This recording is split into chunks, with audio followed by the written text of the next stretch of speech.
नमः शिवाय। जय माता रानी। दोस्तों, आप देख रहे हैं आपका अपना YouTube चैनल व्रत त्योहार टोटके। मैं हूं आपके साथ रिमझिम शर्मा।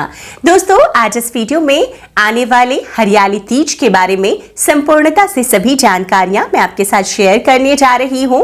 दोस्तों, साल में मुख्यतः 3 तीज आते हैं जिसे महिलाएं बेहद ही हर्षोल्लास के साथ मनाती हैं। और हरियाली तीज जो है ये श्रावण मास में आती है, शुक्ल पक्ष की तृतीया तिथि को। और दोस्तों, आने वाली हरियाली तीज को हम किस प्रकार मनाएंगे, हरियाली तीज इस साल हम किस दिन मना रहे हैं, तिथि तृतीया की कब प्रारंभ होगी, कब समाप्त होगी, इस दिन महिलाओं को क्या वो शुभ कर्म है जो जरूर करने चाहिए, कुंवारी कन्याओं को किस प्रकार से इस हरियाली तीज पर मैया पार्वती भोलेनाथ की पूजा आराधना करनी चाहिए, हरियाली तीज पर पूजा विधि क्या रखनी चाहिए और क्या खास महत्व है हरियाली तीज का, ये सभी जानकारियां इस एक वीडियो में आपको प्राप्त हो जाएगी। तो संपूर्ण जानकारियों के लिए वीडियो अंत तक जरूर देखें।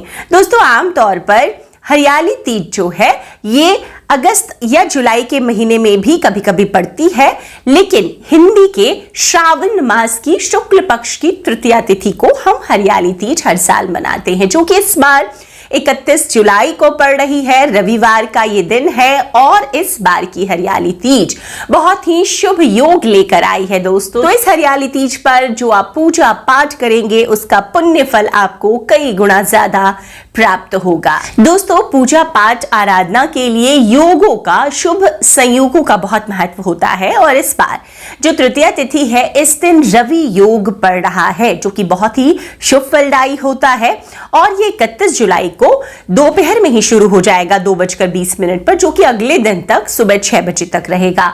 हरियाली तीज की पूजा कई लोग सुबह करते हैं और विशेषकर देखिए माता पार्वती और भोलेनाथ की पूजा संध्या काल में होती है, तो तीज की पूजा संध्या काल में होती है। तो ऐसे में इस दिन आप रवि योग में पुण्य फल कमाएंगे।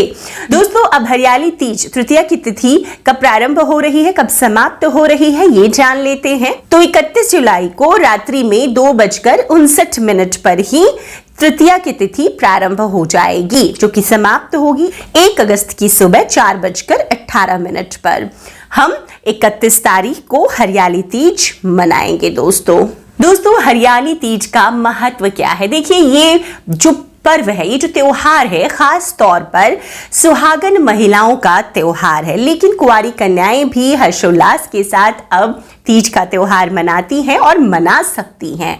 दोस्तों, ये पर्व है, ये त्योहार है मैया पार्वती और महादेव भोलेनाथ के पुनर्मिलन की निशानी के तौर पर हम इसे मनाते हैं। और इस दिन माता पार्वती की हम खुद दुल्हन की तरह पूरे 16 श्रृंगार करके पूजा आराधना करते हैं और उनसे सुखी वैवाहिक जीवन का आशीर्वाद मांगते हैं।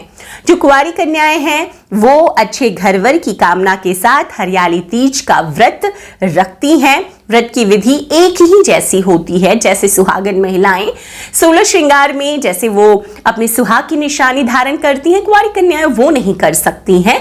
बाकी वो अपने तरह से सारे श्रृंगार करके हरियाली तीज पर अपनी माँ के साथ, भाभी के साथ, बहनों के साथ पूजा में सम्मिलित हो सकती हैं और पूरे विधि विधान से माता पार्वती की, भोलेनाथ की पूजा आराधना कर सकती हैं। दोस्तों, हरियाली तीज का व्रत अब कैसे रखा जाता है? देखिए, हरियाली तीज का व्रत भी अन्य तीज व्रतों की तरह निर्जला व्रत है।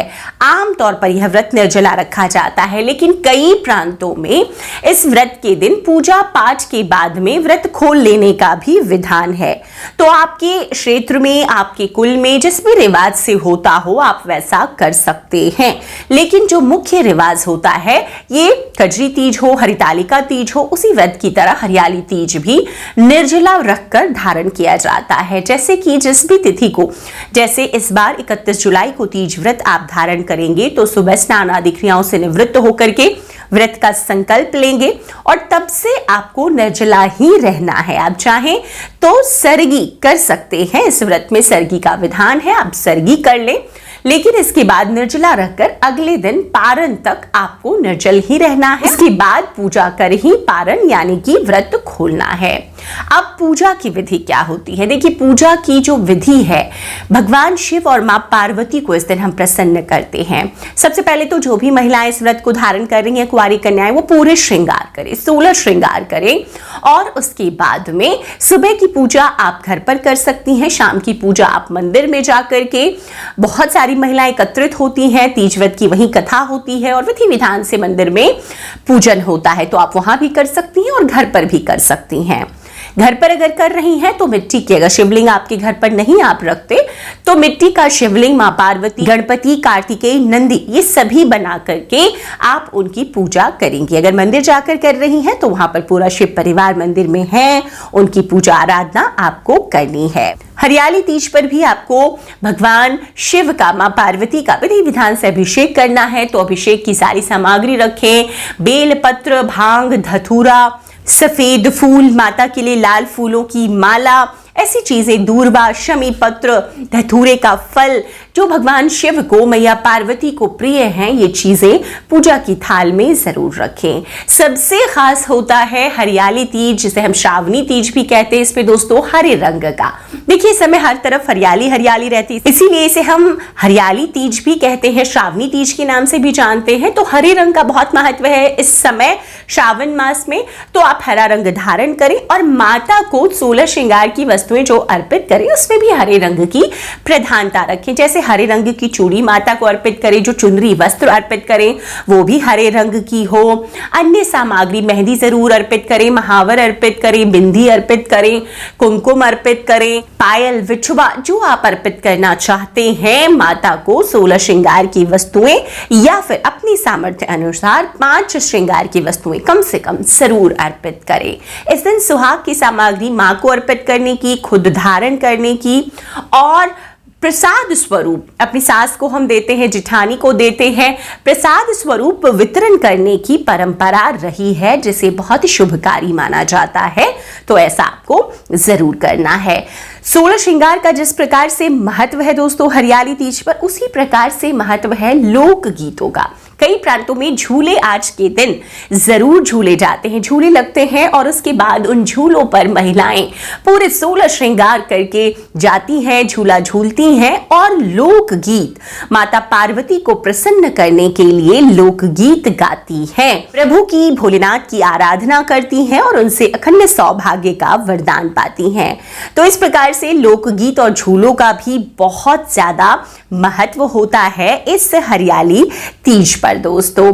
तो इस प्रकार से पूरे विधान से आपको इस व्रत को रखना है। शाम की पूजा आप मंदिर में या घर पर करेंगे, उसके बाद में सास को जरूर आप सुहाग की सामग्री जो भी आप दे सकते हैं उन्हें अर्पित करके उनका आशीर्वाद जरूर प्राप्त करें। किसी भी तीज के व्रत में ये जरूरी होता है कि आप अपने पति की माता को, जिन्होंने जन्म दिया है, उन्हें उनका आशीर्वाद जरूर प्राप्त करें। तो इस प्रकार से इस व्रत को संपन्न करें। जो लोग व्रत इसी दिन खोल लेते हैं वो खोल सकते हैं, नहीं तो अगले दिन, जैसे आपने मिट्टी का पार्थिव शिवलिंग घर पे बना करके उनकी पूजा आराधना की है, तो पहले सर्वप्रथम सुबह की पूजा को संपन्न करने के बाद में उस शिवलिंग का विसर्जन करें, विधि विधान से बहते जल में विसर्जन करें। अगर आसपास बहता जल नहीं है तो किसी पॉट में, किसी गमले में घर में भी जल भर करके आप विसर्जन कर सकते हैं।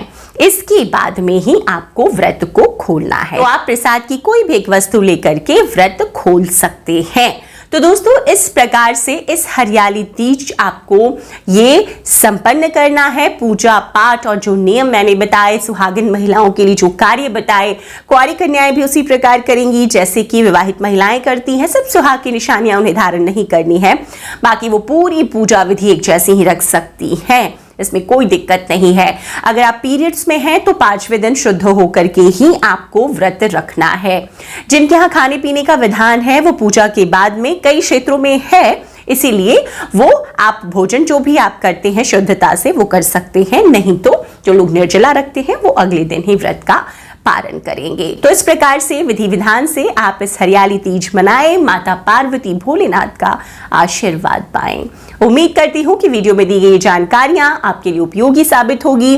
वीडियो पसंद आए तो लाइक कीजिएगा, आगे अपने दोस्त परिवार मित्रजनों तक जरूर शेयर कीजिए। चैनल पर अगर नए आए हैं तो इसी तरह की जानकारियों के लिए चैनल को सब्सक्राइब करना ना भूलें।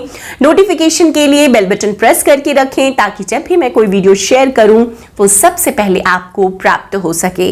वीडियो देखने के लिए बहुत बहुत शुक्रिया। जय माता रानी, हर हर महादेव।